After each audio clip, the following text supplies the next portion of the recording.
tudo bem com vocês? Espero que sim. Aqui quem fala é o professor Pedrão e nós estamos indo para mais uma aula de geografia. O assunto dessa aula será a nova ordem mundial. Mas, e aí? Será que é isso, hein? Bora lá? Vamos lá descobrir? Esta aula a gente vai modificar algumas coisas, né? Eu tenho uma surpresa para vocês. No formulário Google vocês não terão as perguntas. E as perguntas serão feitas por aqui.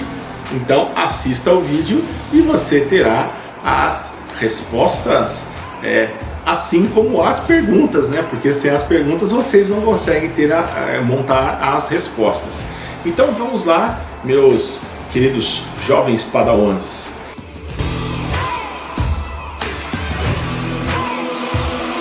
Para a gente entrar na nova ordem mundial, seria interessante a gente fazer um resgate e entender que nós acabamos de ver um mundo bipolar, onde nós tínhamos duas áreas de influência, né? Uma controlada pelo sistema capitalista com os Estados Unidos e a outra controlada pelo sistema socialista com a antiga União das Repúblicas Socialistas Soviéticas. Mas isso acabou, né? A gente chegou lá com a queda do Muro de Berlim, que foi um marco que determinou o fim do mundo bipolar, o fim da Guerra Fria, né? E aí o mundo deixou de ser um mundo bipolar, com dois polos, né, de influência, de atenção, e o mundo passou a ser multipolar. Por que multipolar? Porque o mundo basicamente ele só... existe um sistema, que é o sistema capitalista, e outras áreas de influência acabaram de surgir e assim modificando o cenário mundial. Bora lá ver o que é? Surgiu então uma tríade, a chamada tríade, né, que começou a comandar o mundo a partir dessa nova etapa do mundo multipolar. Nós temos então os Estados Unidos controlando todo o continente americano e influenciando a cultura do mundo todo. Nós temos a União Europeia, né, não só controlando a Europa como um todo, mas também, de certa forma, a África, só lembrando lá, né, no neocolonialismo que a gente viu em outras aulas, né, eles fizeram um novo sistema de colonização. Então a África já era uma área de influência dos europeus, né, sobretudo Inglaterra, França, Holanda, de certa forma a Europa como um todo. E também na Oceania a gente tem o surgimento do Japão como a grande potência econômica que viria a influenciar a Ásia de uma certa forma. Então veja bem, nós saímos de um mundo que nós éramos era bipolar, que tinha duas fontes de influência, e agora o mundo começou a ter mais fontes de influência, mais áreas, e na Oceania a gente vai ver depois os tigres asiáticos, a China, o dragão da economia, enfim, o mundo deixou de ser bipolar e passou a ser multipolar. Baseado nessas ideias, né, o mundo multipolar, surgiu também novos conceitos em relação à divisão da economia. Esses novos conceitos, eles colocam como se o norte, todos os países do norte fossem países ricos, e faz uma linha colocando os países do sul como sendo países pobres ou em desenvolvimento, ou países emergentes, né? Aí o aluno pode pensar assim: a Austrália não é desenvolvida? Sim, a Austrália é desenvolvida. E nessa linha imaginária dos países desenvolvidos, eles fazem um contorno e puxam a Austrália como sendo do hemisfério norte. Então veja bem, é uma maneira muito pragmática de se dizer que quem vive no hemisfério norte tem melhores condições, né, e basicamente é um continente é uma área mais desenvolvida, um hemisfério mais desenvolvido.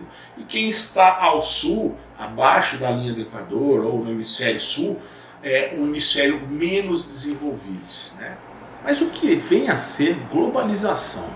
Globalização ou mundialização é um processo de interligação entre a política, a economia, a área social e a área cultural em nível global. Mas como assim? Como isso aconteceu? Alguns historiadores vão dizer que que o processo de globalização começou lá nas grandes navegações. Quando os europeus, né, eles lançaram-se ao mar em busca de novas terras, e com isso eles conseguiram levar a sua cultura e também trazer culturas de outras áreas para o continente europeu. Mas nem tudo é aceito dessa forma, né? Até o meu ponto de vista, eu prefiro entender que o processo de globalização ele aconteceu em meados da década de em meados da década de 1980, onde nós temos, né, a abertura comercial de vários países, né? A gente tem depois no final da década de 80, já no comecinho da década de 1990, a gente tem o fim do socialismo e vários países, né, começaram a se abrir para o mercado interno. Então, para vocês entenderem, uma empresa ela pode ter um produto, né, a sua filial, por exemplo, ser nos Estados Unidos, a linha de produção de grande parte dos seus componentes está na China, né, uma outra área de montagem em Hong Kong, e o produto final ser montado no Brasil, tá? Por exemplo, a Motorola, aí em Jaguariúna, né? A Motorola é uma empresa americana que foi comprada pelo grupo Lenovo, que é chinês, que tem a grande parte dos seus componentes fabricados na Ásia, não só na China, mas Coreia, Singapura, Taiwan, Hong Kong, e é montado aí em Jaguariúna, bem pertinho de vocês, né, caros alunos. Então, essa é uma ideia do processo da globalização. A globalização, ela não é só econômica, ela pode ser também um processo de pessoas, né? Hoje nós temos com a aviação moderna, você tem pessoas produtos, né? Não só pessoas que conseguem sair de um lugar e ir para o outro de uma forma muito rápida, né? Não sei vocês, mas eu compro às vezes na eBay ou na AliExpress, né? Que vem da China, e hoje você compra em 7, 8 dias você tem um produto chegando na tua casa e esse produto saiu da China. Então são exemplos que eu estou dando para vocês compreenderem o que é realmente a globalização, porque se eu falar da política, se eu falar da economia, da cultura, fica muito vago, mas eu acredito que quando a gente fala e dá exemplos, facilita um pouco o entendimento. É uma coisa muito simples, né? A telecomunicação, a gente tem aí, né, os celulares, a internet aproximou muito mais ainda esse processo, porque você consegue ver um filme online, você consegue bater papo em tempo real, né, o que a gente faz hoje, né, nas nossas aulas do Meet, e cada um na sua casa. E então, assim, há algumas décadas atrás isso era impossível, né? E hoje a gente tem uma velocidade de produtos, circulação de mercadorias, de informação, né, muito rápida. Então imagine uma montadora de carro, por exemplo, aonde ela concentra peças de várias áreas do mundo e ela monta um produto em 2, 3 lugares do mundo.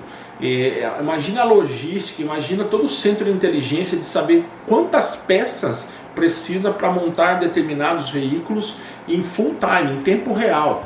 Então é uma complexibilidade que toda essa tecnologia nos trouxe para facilitar a vida humana, mas também para deixar o mundo muito mais competitivo, né? A gente tem aí indústrias que se movem de um lugar para o outro em relação àquilo que é mais competitivo para ela, né? Uma indústria, várias indústrias depois do 2000 para cá começaram a sair de São Paulo e vir para o interior, né? Campinas recebeu muitas indústrias, Ribeirão Preto, várias outras regiões, justamente por conter uma determinada situação que facilita. Por exemplo, uma malha de transporte, né? Campinas, tanto aéreo quanto transporte rodoviário, que facilita o escoamento do produto.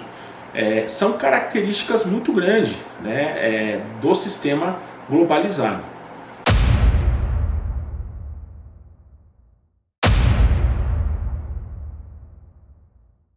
A questão número 1, nova ordem mundial é caracterizada por vários polos de poder, ou seja, vários países ou grupos de países que detêm determinado protagonismo em nível mundial, seja no plano político, seja no econômico.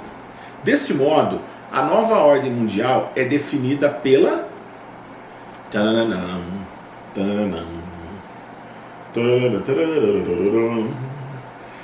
Ok, vamos para a questão número 2. Espero que vocês consigam responder, né, com qualidade aí, mas é muito tranquilo para quem prestou atenção, tá? É um assunto que nós estamos falando. Número 2. Com relação ao plano econômico, a nova ordem mundial é marcada pela presença de vários polos de poder econômico no globo. A partir de um critério de classificação, os países do globo, na atualidade, podem ser divididos com relação às questões econômicas Ok? Vamos para a questão número 3. A nova ordem mundial é caracterizada pela presença de vários centros de poder em suas respectivas zonas de influência. São exemplos de poder na atualidade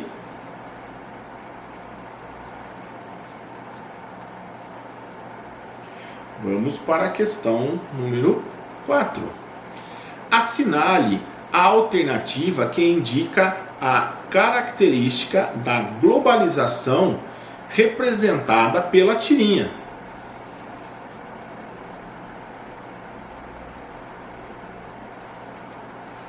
Vamos para a questão número 5. Essa questão caiu no Enem de 2015. Vamos lá?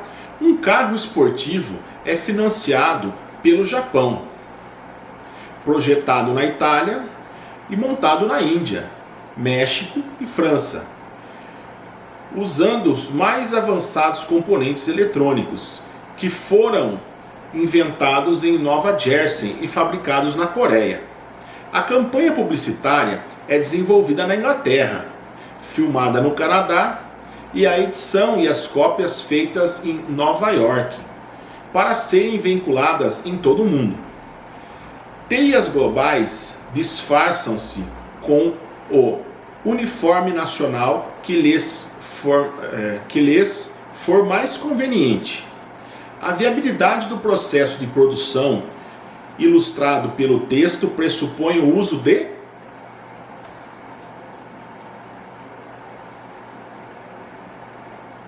Chegamos ao fim de mais uma aula, espero que todos tenham gostado e qualquer coisa estou à disposição de vocês, me chamam pelo WhatsApp aí, tá bom? Aquele grande abraço do Pedrão. Até a próxima!